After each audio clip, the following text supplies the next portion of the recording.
عليه وسلم من بنى لله مسجدا بنى الله له بيتا في الجنة أو كما قال صلى الله عليه وسلم. زمان دي علاقي مخورزو مشرانو کشرانو رونو السلام علیکم ورحمت الله وبرکاته. یقینا ساتي کړه چې د دې کند نه راوړې ده او د مسجد دی حدودو کې داخل شوم نو داسې احساس راته وشو چې الله جل جلاله ما ته جنت کې د قدم ایښودو توفیق داسې یو خوشحالي او داسې یو فرحت او داسې یو د زړه اطمینان او سکون راته ملو شو چې هغه د بیان قابل نه دی. زما عزتمندو الله جل جلاله عمان واله دا څومره ښکلی دین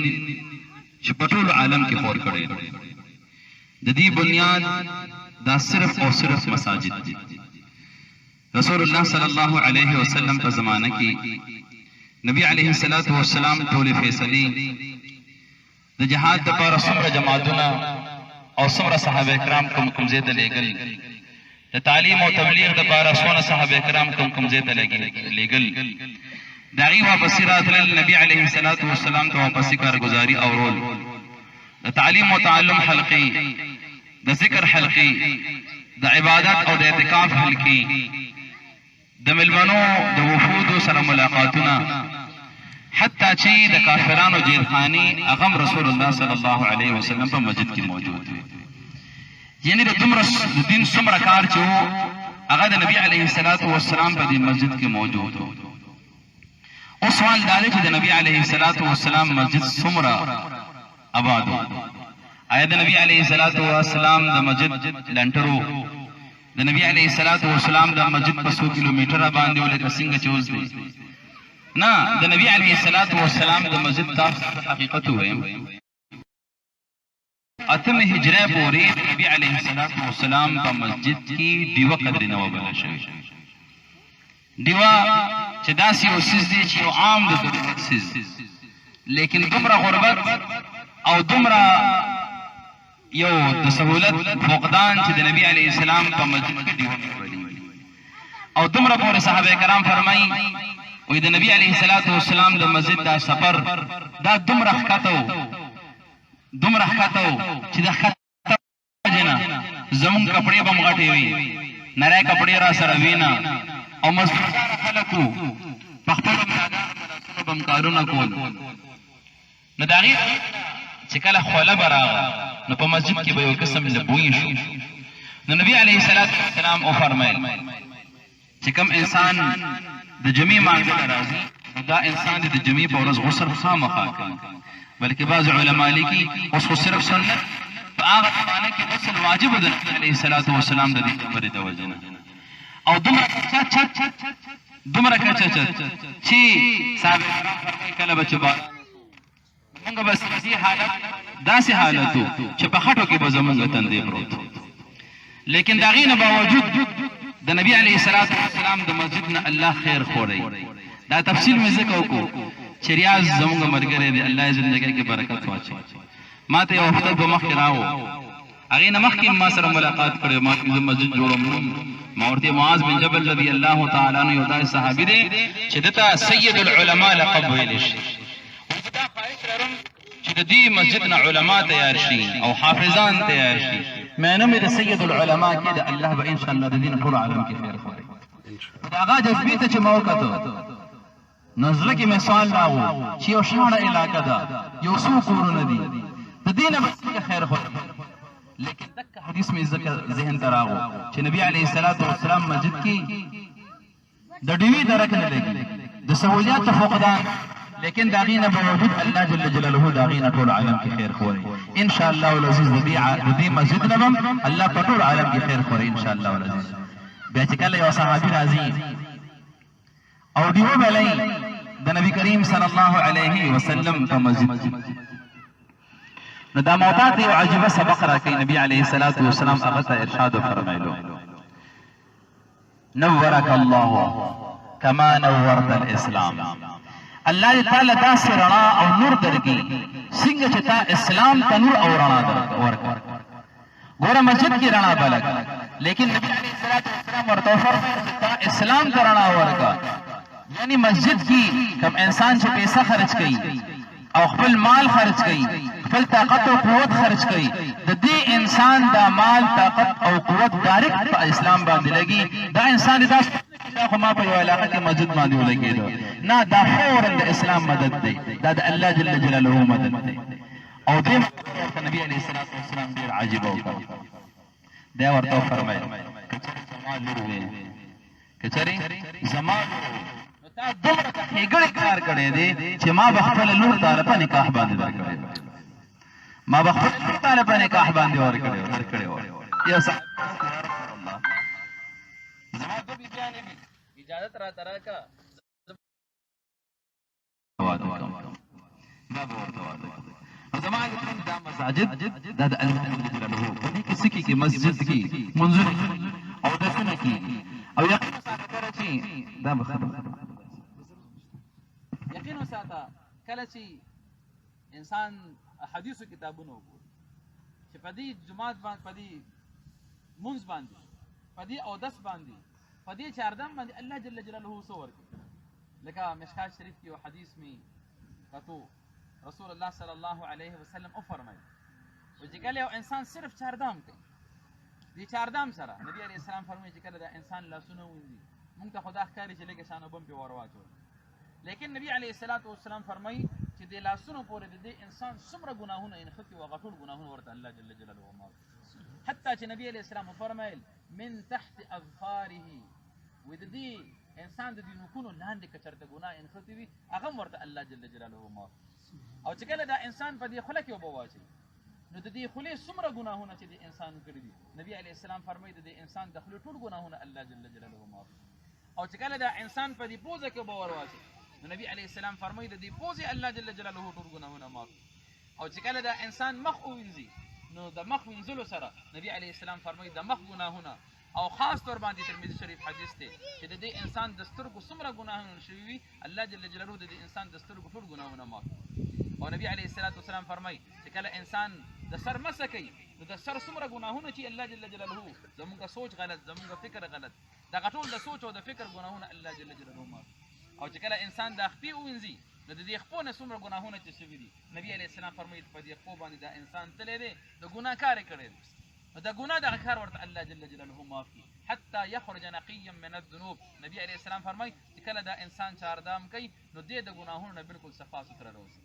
او بل حدیث کې راځي چې کله انسان چاردام وکړي همداسې نو چاردام سره چې کوم ځای د انسان ووینځلو د هغې ګناهونه معاف شو. خو که دې انسان د چاردام نه مخکې یو کار وکړي چې بسم الله ووایي، د بسم الله بیا درې طریقې دي، یا خو انسان صرف بسم الله ووایي دا هم کافي ده د حدیثونو په روږ کې، یا انسان ووایي بسم الله الرحمن الرحیم دا هم ډېره بهتره خبره ده، یا که د انسان ووایي بسم الله العظیم والحمد لله علی دین الاسلام. څه طریقې سره انسان د دې چاردام نه مخکې بسم الله په دې بسم الله کې ډېر کمال دی. نبي علیه السلام حدیثونه معلومیږي چې کله یو انسان خپل بیت الخلا ته ورځي یو همداسې کپړې وباسي او دا انسان صرف بسم الله ووایي څو منټه په یو سکنډ بسم الله ووایي، بسم الله الرحمن الرحیم وایي، نو نبی علیه السلام فرمایي د دو او د جناتو د پیریانو د شیطانانو ترمنځ الله یو دیوال وکړي. ښکاري خو داسې چې د انسان کپړې وویشتو نو د انسان بربند شو لیکن د دې بسم الله د برکت نه دې شیطانانو ته او دې پیریانو ته د انسان د وجود نه ښکاري. دا چې الله جل شانه یو منځ کې یو پرده راولي. نو بهرحال نبی علیه السلام فرمایي چاردام نه مخکې یو انسان بسم الله الرحمن الرحیم یا صرف بسم الله وایي نو دې سره به الله څه کرم وکړي چې دې انسان هغه ځای چې کوم ووینځلو هغه به ورته الله ګناهونه معاف کړي، او چې کوم نه دی وینځلي د جسم ټول ګناهونه به ورته الله جل شانه. نو په یو چاردام باندې څونه ملاوي. یا نبی علیه السلام فرمایي چاردام یې وکړو او دې انسان بیا اشهد ان لا اله الا الله وان محمدا عبده ورسوله، بل روایت کې اشهد ان لا اله الا الله واشهد ان محمدا عبده ورسوله، بل روایت کې اشهد ان لا اله الا الله وحده لا شريك له واشهد ان محمدا عبده ورسوله. اسانه طریقه دې کلمه وي. نبی علیه السلام فرمایي چې دې چاردام کولو سره او دې دعا ویلو سره الله ورته جنت اته واړه دروازې کولو. یہ چاردام کم سے کی جماعت کی پکور کے کئی اور چاردام سرور اللہ جل جلالہ جنت تواڑا دروازے کھولو. اور بیا نبی علیہ السلام فرمائی وہ چکل دے چاردام سر حتی مشیه الى المسجد وصلاته نافله له و د دې انسان جمعه ته تګ او دا منځ و د دې انسان د پاره یو بونس شو د دې ورته اسی به سنه کې نه ملي نو عرض مې جماعت عزتمندو چې ان شاء الله د خپل اخلاص یو وس کنه یو وسوي او یو د وس نه زیات په دې مسجد کې خپل پرون یو مرګره سره ناستم وستاسو د مسجد او د مدرسې ډیره توجه وکړه الحمدلله زمونږ وړو کې غونته زیری لیکن الله جل جلاله عما نوالو غینا دومره خیر خور چې په دې وخت کې 25 علما لګیا دي هغه خیر خوري خلکو ته اته مفتیان کرام لګیا دي خلکو ته پرتی ورکی په خوا خلک کوړی ته تلو او کم کم زیته بدل الحمدلله دغه تاسو مفتیان ناس خلکو ته پرتی ورکی او خلکو ته قسمه مسالې خي او قسمه خلک الته سبقونه وي دا څنګه کیږي دا دومره ترقی ولې وشو نه دا کیږي کله انسان خپل ځانم ورته جهانم ورته ان شاء الله دې مسجد لري مرګور زمکه ور کړی دا په پیسو باندې اخیسته دا وشو خو دې ته بس خپل ځانم وقف کو او خپل جهان به ورته وقف کو ځان بسنګ وقف کو مفتي شبیر رحمت الله علیه نه چاته پوسو چې قربان طالب علم څه ته وي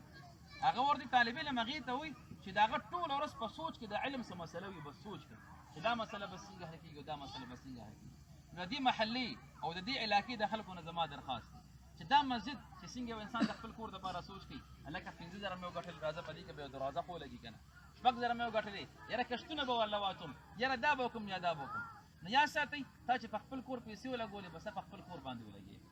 او چې په دې مسجد کې 2 روپۍ هم لګولې ده والله العظیم ثم الله العظیم تر کومه چې دا مسجد آباد دی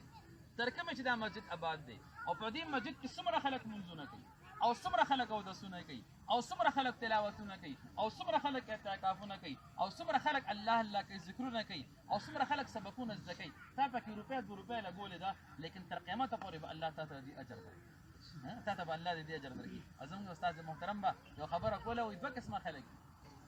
وي دا عاشقان یو کما کله شي یو خیر شي یو کما کله شي خبره لنډو وي عاشق ته پته ولګي زما د محبوبي ګلاب ګل خو صحیح وخت دی د ګلاب ګل خو نو کما کله عاشق به ورته د ګلاب او د ګلونو چې کوم یو ډېرې وروړي او خډیر ورته کیږي دا وایي محبوبي له مدار وړو فوجره کې یو کم قبضه کې دا محبوب اوسي ته ورته ګټو لګي یاره چې کله زما د محبوبي په کاری ګنه دا پس کې ځان له بګوند نو کم خوش لګوي دا دیم خوش ګړم باندې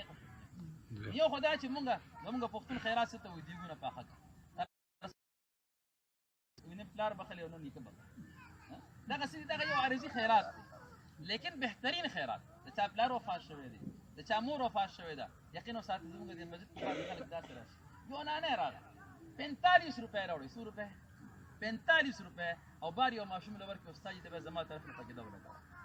ما یقینا ستغه 45 روپے مې راوړشت خپل مې کې دوړ سترګو لمې یوړي چې دی غریبي په دا 45 روپے 500 روپے د کم جنرول او پکې نیت باندې وخت خبر سوق زنانه و دا 500 رسول الله صلی الله علیه وسلم فرمایي اتقوا النار ولو بشق تمره یوه د کجوري او ټوکړه نه چې د انسان غاخم په نګریږي نه په خوږي نبی علیہ السلام فرمایي د جهنم د اور نه ځان په دې باندې بچ کی علماء لیکي دې څه مطلب دی نبی علیہ السلام فرمایي دا سوچ او محدثین فرمایي دا سوچ مګوي چې زه به لګ ډیر ورکم نو زه به جهنم د اور نه آزاد شم او که لګ ورکوم نه آزاد کېږم نه دا صدقه جاریه ده مونږ به کم ځای کې پراتی وو په قبرونو کې به پراتی وو کم ځای کې وو په دې کې څومره چې کم دي اعمال کې داغي اجر به موتا ته ملایوي نو زه ته یو څه صورت د خیمه د دې خبره تعالی الله مال درکړې دي ډېر درکړې ډېر په لګاو لګ درکړې دي لګ په لګاو مال پکې نشه خرج کولې چا سره خبره خو کولې شي کنه الله جل جلاله الان خلقو صفات بیانې چې کوم نه الله ناراضه دي چې کوم نه الله ناراضه دي فاعيك وصفات دام فرمي ولا يحض على طعام المسكين ولا يحض على طعام المسكين ودينا زفديه برجم خپيما فدې یو کس ته دا خبر نه کی چې لکه فلاني غریب ته او فلاني چې کوم د پیسو لګېدو زه د غزي کې پیسې ولګاوه نو چې کوم انسان وسکیږي پیسې ورکول شي بالکل ولا ورکا پیسې نه نشه ورکول څه خبره خو کول شي کنه یا د خلک لګي دي په نه خو باندې نو مرګره نه مې تاسو کو یاره د اوخه نه خمنه مسور روپے په لګي دي وي 69000 روپے په نه خمنه لګول سونه سره 69000 روپے په دې باندې سونه کانه کیږي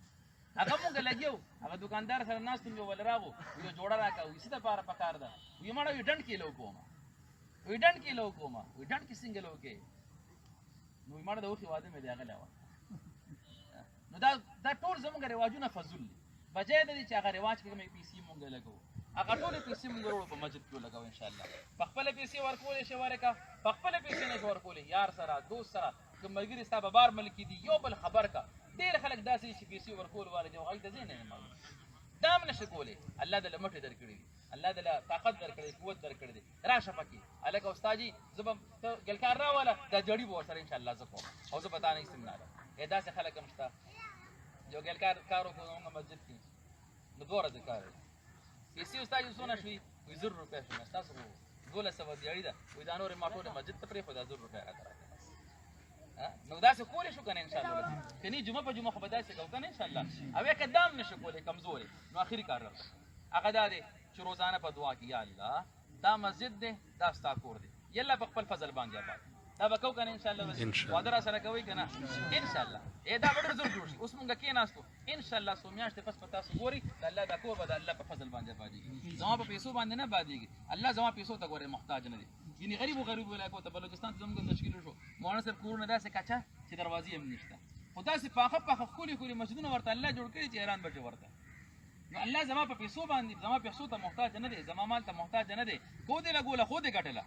او که نه لګي الله به انشاءالله پوره کړي دا د الله جل شانه کور دی دا به آبادېږي انشاءالله خو کم از کم دعا به ورله کوو ټیک ده که نه انشاءالله الله دې موږ ته توفیق راکړي ټیک ده جي دعا وکړي اللهم صل على سيدنا مولانا محمد وعلى آل سيدنا مولانا محمد وبارك وسلم وصل عليه لا إله إلا أنت سبحانك إنا كنا من الظالمين يا رب يا رب يا رب اللهم يا كبير يا سميع يا بصير يا من لا شريك له ولا وزير له يا خالق الشمس والقمر المنير يا عصمة البائس الخائف المستجير يا رازق الطفل الصغير يا الله يا أرحم الراحمين سمت ورد سمو بدي باني عمل كله توفيق راكي يا لازم هنا معاف کی يا أرحم الراحمين زنګ د مرګري دي مسجد ته پاره یوځي شوی دي یا الله خپل سوچ او فکر را یوځي کړی دي یا لمنګ ټول ملنګان یو ساده در فقیران او تاسو مدار شد کړی دي یا الله خپل فضل او فرمای خپل رحم او فرمای یا الله د خپل کور آباد یا أرحم الراحمين يا أرحم الراحمين دا خپل فضل او کرم باندې یا الله د خپل کور آباد یا أرحم الراحمين یا الله دا مسجد آباد کی او تل آباد لري یا الله تل آباد لري تر قیامت پورې آباد لري یا الله دې مسجد نه پټول عالم کې خیر خور کی یا أرحم الراحمين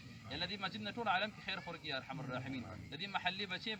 یا الله دې مسجد د وجنه عالمان او حافظان کی یا أرحم الراحمين یا جلال الکرام کم مرګري په دې مسجد باندې خوشاليږي یا الله ته نه خوشاله شي یا الله کوم چې په دې کې مال لګي او کم پکې خپل همتونه لګي او خپل دعاګانې ورلکي یا أرحم الراحمين ته نه رضا شي یا جلال الکرام یا أرحم الراحمين یا الله موږ ته توفیق راکړي آبادیږي خو اسمه آبادیږي یا الله زموږ پیسې په اسراف باندې لګي په تبذیر باندې لګي یا الله په زیزه باندې لګي یا أرحم الراحمين دا ګناهونه موږ محفوظ کړي یا الله موږ ته توفیق راکړي چې موږ په دې کې زموږ پیسې ولګي یا أرحم الراحمین یا الله زموږ مال جان ارس په دې کې موږ قبول کړي یا أرحم الراحمین یا الله قبولیت هم ستا یو خاصه دی یا الله موږ قبول کړي یا أرحم الراحمین یا زموږ مال جان او هر څه په دې کې ولګي یا الله یا د جلال والاکرام یا رب العالمین دا مرګر راغلي په فکر کې دي یا أرحم الراحمین یا الله د دې مسلمانانو فکر ته وجود ورکړي یا أرحم الراحمین بل خاص فضل او کرم ور باندې وکړي یا أرحم الراحمین یا الله سونه مرګري بیماران ټول ته شفای کامله عاجله مستمره ورکړي یا الله سونه مشران کشران د بیماران دي یا الله ټول ته شفای کامله عاجله مستمره ورکړي سو کو فاشوي داغي مغفرت نصیب کړي یا أرحم الراحمین وصلى الله تعالى على خير خلقه محمد وعلى اله وصحبه برحمته ماشاءالله جی کاکاوی 15000 روپے به جمعې پر ورکو ما جی دا شانه دا ګوره دا کوشش کوي جی بس شروع کوم دا ریاض سره دا اوس کوم مرګره کی ریاض چندې ولا مرګره سره ریاض به سره